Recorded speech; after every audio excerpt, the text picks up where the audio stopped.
chef Gordon Ramsay is having a very bad day. Christ almighty. I'm getting slightly embarrassed already. Can't help but get agitated because there's no brains going into it. 6 is the largest table, Neil. Sarge.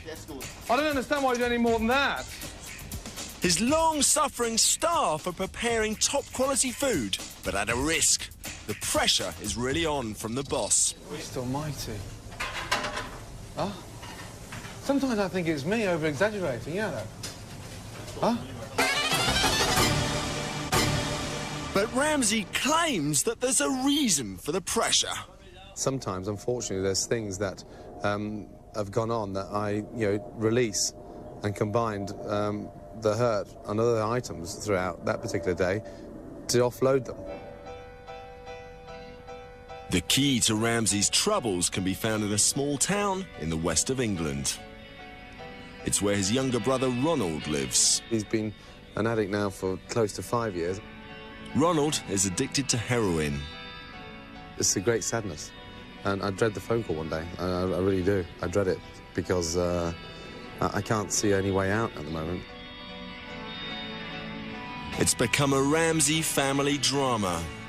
The person I don't want to see, really hurt is Mum. So she's been through all this before, and now it's my turn to take it on my shoulders and deal with it.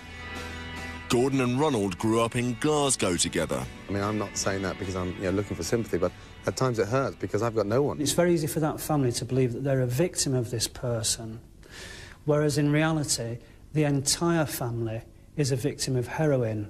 It's come between Tana and I as well. We haven't fallen out over it, but it got thin 2 or 3 times because she's never been exposed to that kind of society, and I'm just not going to jeopardise my relationship with Tana. So Gordon's letting off steam on the rising stars amongst his kitchen staff. I've never seen a bunch of fucking big-headed, egotistical in all my life. Never, ever. Yeah. Jules, monsieur. Can you take it by the hand, please, Jean-Claude? Get out of the way. Get out of the way, Sergeant. I could get seriously upset, with a chocolate tart, but, if I've just spent an hour and a half on the telephone to Ronald and he's, been using methadone, and, I feel gutted. They can't send it like that, guys. Sarge, stop! I wish someone had a bit of control here somewhere along the line. But Ramsay's not just letting it out in the kitchen. Some might say he's running away from his problems by training for his first ever marathon. The marathon is, it's going to be bloody hard work. There's no 2 ways about that. At 17 stone, the 6'1" ex-footballer is hardly ideal marathon fodder. Everyone's telling me to slow down and don't drop and don't end in St Thomas's Hospital in the back of St John's ambulance. Can he make it? Even his best friend has his doubts. I think he'll get a blister. And I think he'll pull out.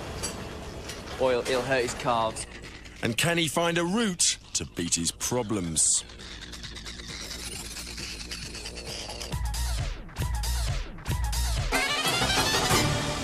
In an attempt to deal with Ronald's addiction, Ramsay went into rehab with him.